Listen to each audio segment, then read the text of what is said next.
military bases in the United States. There's 1,477 of them worldwide. Each one has an average cost of $17 to $19 billion. Each one is built in the site.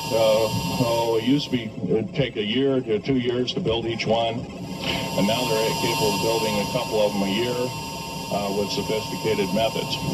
Yeah. Right now, there are 131 active deep underground military bases in 7-foot-tall alien gray, 7-foot-tall alien gray. The stench was worse than the worst garbage can you can imagine. The person was the entity was absolutely horrible. I didn't waste any time to reach for my pistol. It's 7-foot-tall alien gray.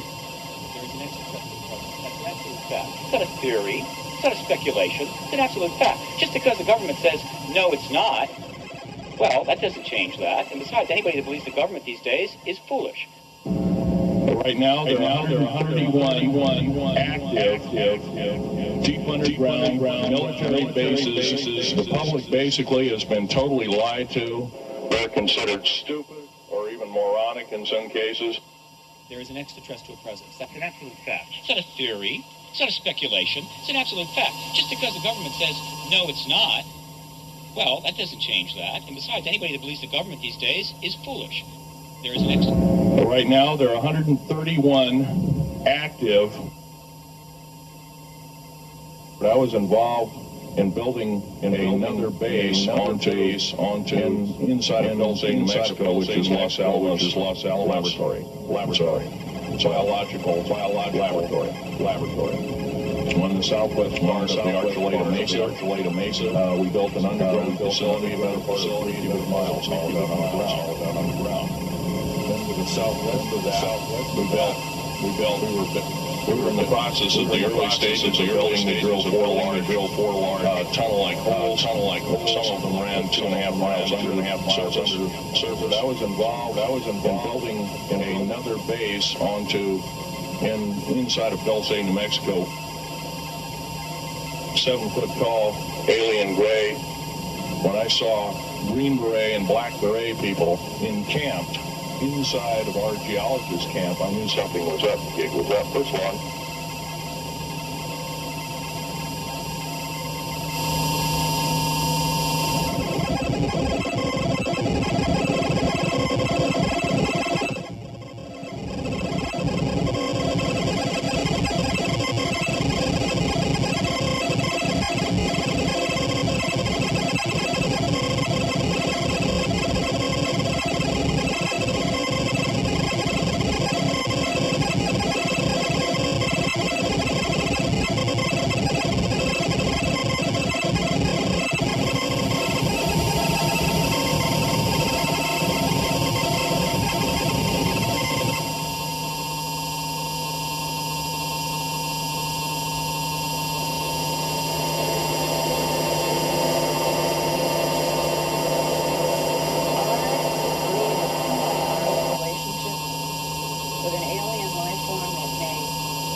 Makes one-way trade routes here because there's something about life DNA on this planet that is precious or special for them.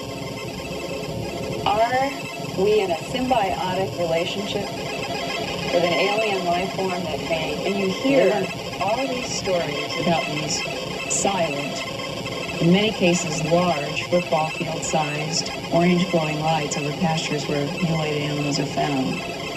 And you hear all these stories about these silent, in many cases large, football field-sized, orange glowing lights over pastures where mutilated animals are found. And you hear all these stories about these silent. It was while working for the CBS affiliate in Denver that she first began hearing about bizarre mutilations of cattle and other animals. It was while working for the CBS affiliate in Denver that she first began hearing about bizarre mutilations of cattle and other animals. Reports of strange, inexplicable animal mutilations have been filed all over the world, including here in Nevada. Who's behind it? What do they want? Reports of strange, inexplicable animal mutilations have been filed all over, or even devil worshippers somehow be responsible for the mutilations. More on that when we return. Could predators or even devil worshippers somehow be responsible for the mutilations? More on that when we return. It was while working for the CBS affiliate in Denver that she first began hearing about bizarre mutilations of cattle and other animals. And you hear all these stories about these silent, in many cases large, football field sized, orange glowing lights over pastures where mutilated animals are found. And you hear, and next to it was the backbone of the calf minus all the ribs. And that old rancher said to me, who were those creatures? And why would they do this? So you've got strange markings in the ground, and you've got eyewitness reports to the lights, and you've got those eyewitnesses, broad daylight, of creatures down on the cow that is mutilated. So you've got strange markings on the ground, and you've got eyewitness reports to the lights, and you've got those eyewitnesses, broad daylight, creatures down on the cow that is mutilated. Who or what do you think is killing and mutilating these animals? And to my surprise, he said, well, other colleagues of mine and I, we've come to the conclusion we're dealing with creatures that are not from this planet. Who or what do you think is killing and mutilating these animals? Are we in a symbiotic relationship with an alien life form that may live underground here or lives, I don't know where, in the far reaches of space and makes one-way trade routes here? Because there's something about life, DNA on this planet that is precious or special for them. Thank you. Oh, yeah. Thank you for coming. I think I'm the last one tonight. I just want to say it takes a lot of effort to do this. Appreciate all the hosts and the AV crew and everyone who came. I know myself, I had a lot of problems in my real life that prevented me from getting here on time. So thank you for being flexible and stay until the end.